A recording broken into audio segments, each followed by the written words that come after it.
Hey, y'all. This is Dr. LaLa. Welcome back to another episode of the Revolve Podcast, where believers meet at the intersection of grief and transition to talk about how faith and therapy can help with the healing process. So, today, if you're one of those people who's always on the go, right? You seem to always be overthinking, overfunctioning, overperforming. If that's you, then this episode is for you. On the outside, you look fine, but on the inside, if you're being honest, you're overwhelmed. You're wondering, how am I going to keep going? If that's you, then this episode is certainly for you. So today we're going to be talking about high functioning anxiety. When you look fine on the outside, but on the inside, you're extremely overwhelmed. So let's talk about it. So, what is high functioning anxiety? A lot of times we use productivity as a mask, right? You're always busy, looking for the next project, looking for the next task, taking on, another goal, enrolling in school again, need another degree, need another certification. A lot of times we're using overcompetence as a cover up. We're over functioning, we're overperforming. We're making sure that we're competent so that we can cover how we're really feeling. That anxiety that you're wrestling with. And it looks like you're handling everything extremely well. That's how it looks. But again, on the inside, you're overwhelmed. And you're wondering, how am I going to keep going at this rate? And a lot of times it's because you're afraid, right? You're afraid of not doing well. You're afraid of not meeting expectations. And the reality is, it's not just that you're afraid of meeting expectations for others. You're afraid of not meeting your own expectations. And that fear is what's driving your drive to perform. Right? And because it looks like you're successful, on the outside it looks like everything is going well. Everything is exactly as it should be. And because it looks like it's successful, like you're doing well, high functioning anxiety is often misunderstood because it looks like everything is all good, right? And we often run in circles where we hear, "You're so strong. You juggle so many balls, but you seem to be juggling them so well. How is it that you're able to keep up?" And then if you do work up the nerve to tell someone that you're feeling anxious, and then you're told, "Well, you don't seem anxious to me. You're handling everything well. You're so put together. You're doing great." But the reality is, functioning doesn't mean that you feel well, that you feel good. And a lot of times it's not because it doesn't show up as like a panic attack, or you're breaking down. It actually shows up in the overfunctioning, the overthinking, the overperforming, always doing the extra, showing up even when you probably should have said no. Right? And even though you may be reliable, people can depend on you, the truth is you're exhausted. You're barely able to get up in the mornings because your body is so tired. Emotionally, you're scrambled, right? There's always a range of emotions. Always. And those signs show up in your emotions in different ways, like you're always overthinking. No matter what you're doing, it's, I wonder, did I do enough? Did I get that right? Maybe I should have done that a different way. Maybe I should have asked XYZ what they thought before I put that out. You're always overthinking every decision you make. You're afraid of disappointing folks. You're afraid of letting someone down. If you say no, are they going to be upset with me? How will they feel if I can't show up in the ways that I always show up? Difficulty resting. When you go to bed at night, your mind is racing a mile a minute. And even when you're sleeping, it's not sound sleep. It's not a restful sleep, because even in your sleep, it's like your mind is racing. You're on edge. Every little thing sets you off. Everything. Things that wouldn't normally bother you, or things that haven't bothered you in the past, now all of a sudden they do. And let's not even talk about the perfectionism, right? When everything has to be just right. Every I dotted, every T crossed, it has to be perfect. Nothing can be out of place. And again, you're exhausted. And a part of you is even afraid to rest because you feel like you're not being productive. Even taking just a moment to rest means that you're lacking productivity. You're always tense, even when nothing is wrong. And that's generally how it shows up. And then not only does it show up emotionally, it shows up physically too. And you have things like chest tightness. All of a sudden, you're out of breath. And for all intents and purposes, you should be fine. You haven't walked up a flight of stairs. You haven't been, out taking a walk. You're not exercising. But you're just sitting watching TV, and all of a sudden you can't breathe. Unexplained headaches. You have a headache that just won't seem to go away. No matter how much Tylenol you take, Excedrin, the headache is just nagging. You can't seem to get enough rest. Even with naps, you're still tired, you're fatigued. And then even when you're getting a nap or trying to lie down, you're restless. You can't seem to get comfortable. Sleep is always running from you. No matter what you do, you can't seem to sleep. Stomach issues. Always have knots in your stomach. No matter what you do, you're tired, but you're wired. And something we talk about often here on the Revolve podcast is the book, The Body Keeps the Score.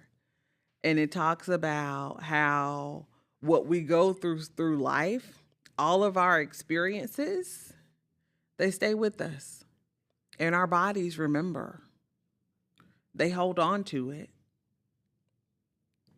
So no matter what, your body is living this life with you. And because of that, our nervous systems are wired. And our nervous systems can need a break. And a lot of times when we start having the issues with the headaches, the exhaustion, the fatigue, issues with sleep, this is our nervous system saying, hey, it's me. I need a break. You need to slow down. You need some rest. Maybe you need to take a vacation. Evaluate what you have going on in your schedule to see where you can cut some things. Maybe even learn to say no. Focus on yourself a little bit more. All of these are signs from our body telling us, hey, I need you to pay attention to me. I need you to be the priority. and our body will do what it has to. I say all the time, if you won't sit down, your body will sit you down. You can do it the easy way or the hard way. So sometimes that looks like taking a voluntary break. And then for some of us who refuse to do it voluntarily, our bodies will do it for us. And sometimes that looks like, chronic illness. Sometimes that looks like having to take a sabbatical because you very literally can't keep going. I read a story back a couple months ago where this gentleman just literally shut down. He didn't show up for work one day. And so they did a wellness check, and he was sitting on the sofa, and they don't know how long he had been there, but he was essentially catatonic. And he had a high stress position. He was stressed.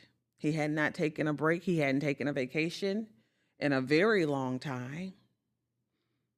And so eventually his body just shut down.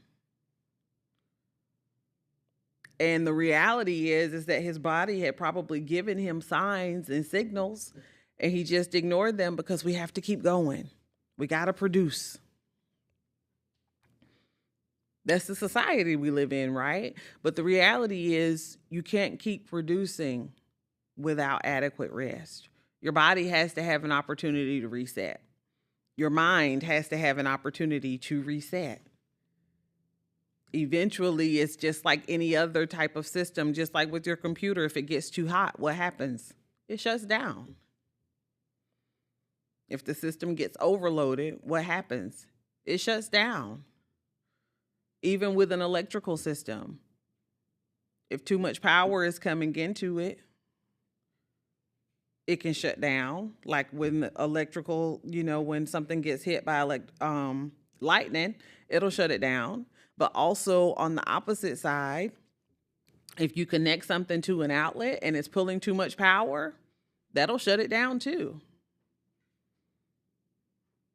So we have to be careful one way or the other.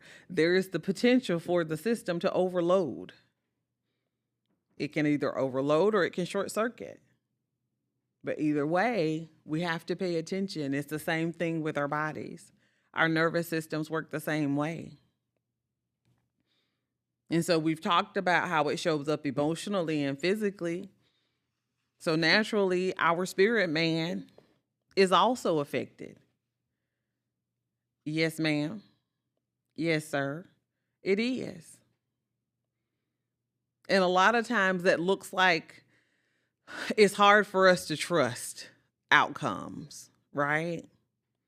Because if I don't do it this particular way, if I'm not the person who handles this task, then it might not be done properly, right? But the reality is it's important that we learn how to, it's a word that I'm looking for, that we learn how to actually assign tasks to other people. And I know there's a word for it, but I'm having a mental moment. But learning how to do that. It's important that we do. And here's the thing, when we delegate, that's the word I'm looking for, delegation. And so when we do learn to delegate, right, having to trust that just because it's not done the way we would do it, doesn't make it a less right way to do it. That too. Learning how to delegate and being okay with the person that you delegate the task to, because if you're delegating it to them, then you trust that they're capable of performing that task, right? So allow them the space to do it in the way that they would do it. It doesn't have to be the way you do it, as long as it gets done.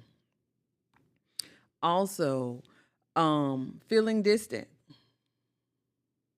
from the Father. And it's not that he's left us. It's the place that we are in. And even though we're praying over a situation, it still has a hold on us. We're not actually able to lay it at his feet. There's a part of us that's still holding on to it as though we can manage it ourselves, when the reality is we can't. The outcome, you have absolutely no control over the outcome. And so that's where we learn to surrender, really surrender, when we give it to the Father and we lay it at his feet and we don't pick it back up. And we can just be honest here and say that's hard. Because we trust him, right? We trust the Father. We know his character. But I'm still scared. If I don't do my part, it might not get done right. If I give it to the Father, that means that I'm giving up control, that I'm losing control of the situation. Right? But the thing is, the Father is waiting on us to give these things to him. He's waiting with open arms.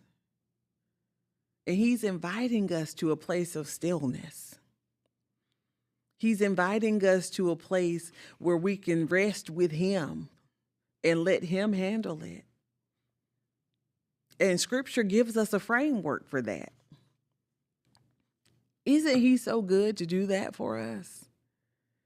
That he loves us so much that he offers us a framework that we can go to scripture and use his blueprint for rest and release and surrender, right? 1 Peter 5:7, it says to cast all your anxiety on him. And then in Philippians 4:6-7, he encourages us to be anxious for nothing. And in John 14:27, he says, my peace, I give it to you, right? And he invites us into this place of comfort. And we don't have to be ashamed. You don't have to be ashamed for leaning on the Father. These are invitations for us to come to him. He wants us to come to him. He is willing to meet us in the middle of whatever we're going through, whatever we have going on. He invites us into that space. We don't have to perform for him. We don't have to perform for him. We can show up fully as we are. Vulnerable, afraid, anxious, feeling like I have to be Miss Perfect, feeling like I have to be Miss Get It Right all the time, feeling like I miss no room for error. He allows us to show up just like that. We don't have to pretend to be something that we're not. He's inviting us into the place of safety. So you don't have to perform for him. You don't. He loves you just as you are. God is so good. He loves you just as you are. He knows you better than you know yourself. You hear me? Before you ever thought it, he already knew it. Right? So you don't have to perform for him. Just show up. Sit at his feet. Rest.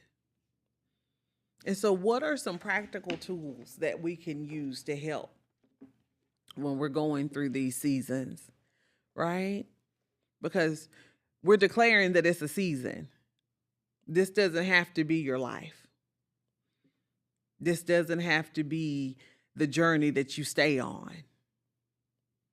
It's only a season, and seasons change. And sometimes that takes intention and practice. So what are some things that we can practice?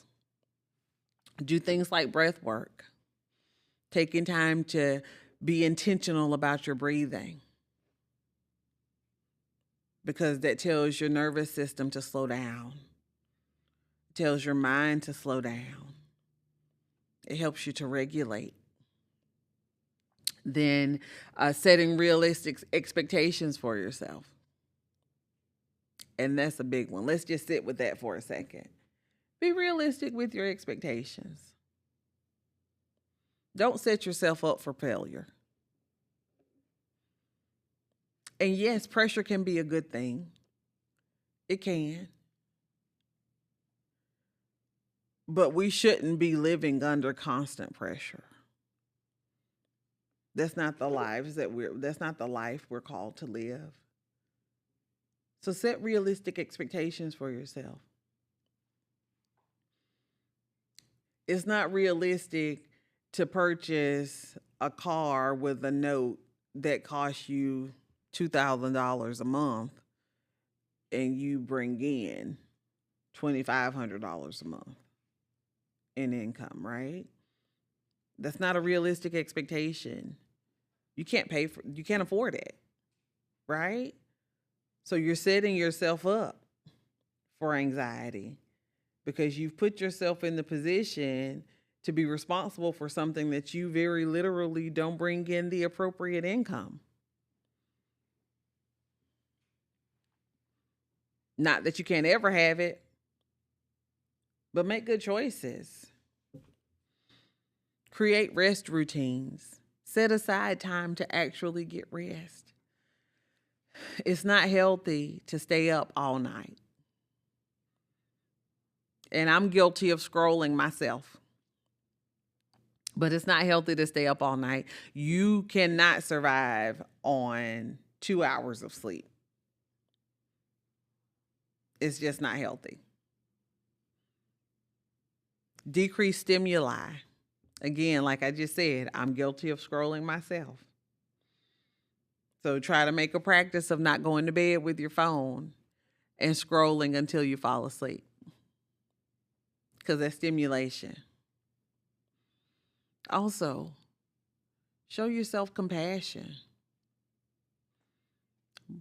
Oftentimes, we're our own worst critic. Nobody else has to tell you negative things about yourself because you have a whole narrative that's on autoplay. And it's always playing. So practicing changing those negative narratives, positive affirmations. And then something that's really, really important, learn to name your emotions. Call them what they are. If you're angry, say you're angry. And then figure out why. If you're sad, say you're sad. And then figure out why. Because here's the thing, we can't heal what we won't reveal. We have to be able to give it a name. Because it's important that we give it a name so that we're able to process it instead of suppressing it. Because here's the reality. The longer you hold those feelings in, the longer it's going to take to heal them. And just like anything else, you can only hold things in for so long before they explode. And so it's really important that we learn to name our emotions and to work through them. And so a good place to do that is with a therapist, with a counselor. And we're always going to talk about how faith and therapy work together. Those things work together on the healing journey. You don't have to choose between one or the other. It's both and. Faith and therapy work together on the healing journey. And so therapy helps by helping us to identify the root of our overfunctioning. Why do you behave in this way? Therapy will help you identify that. It helps to identify the root of the perfectionism, why you feel like you have to show up that way. Because perfectionism isn't required. Perfection isn't required of you in order to make progress. It helps us to regulate our emotions. Circling back to what we were just talking about even naming them, because it's hard to regulate what you can't even identify. It gives us the space to challenge the beliefs that we have in fear, the fear of failure, rejection, not being enough, and sometimes being too much. And then it also helps us to build healthier rhythms, because the goal is long-term peace. The goal is to learn how to manage our emotions for the long term, because the reality is life is always gonna life. There's always gonna be something going on. There's always gonna be times when you have work that needs to be done. Always. But how do we navigate that without it becoming a negative force in our lives? So then where do we go from here? From here, we want to talk about, where am I performing? Why do I feel the need to show up in this way? And then actually working through it. But I want you to know that it's safe to rest. You are allowed to be human. And it's not necessary for you to hold everything. Certainly not hold it all by yourself. Because you're worthy. And you are valuable just because you are. Not because you have to show up in this perfect way. So thank you for spending today with me. Remember, you're human. And you do not have to hold it together all the time in order to be seen and worthy and loved. Don't put so much pressure on yourself. It's all right to make mistakes. Because again, you don't have to show up as a perfect person. What's more important is that we show up with honesty, compassion, and a willingness to slow down and listen to our minds and our spirits when it's telling us, this is too much and I'm getting overwhelmed. And so until next time, keep choosing healing, keep choosing joy. I love y'all. Bye.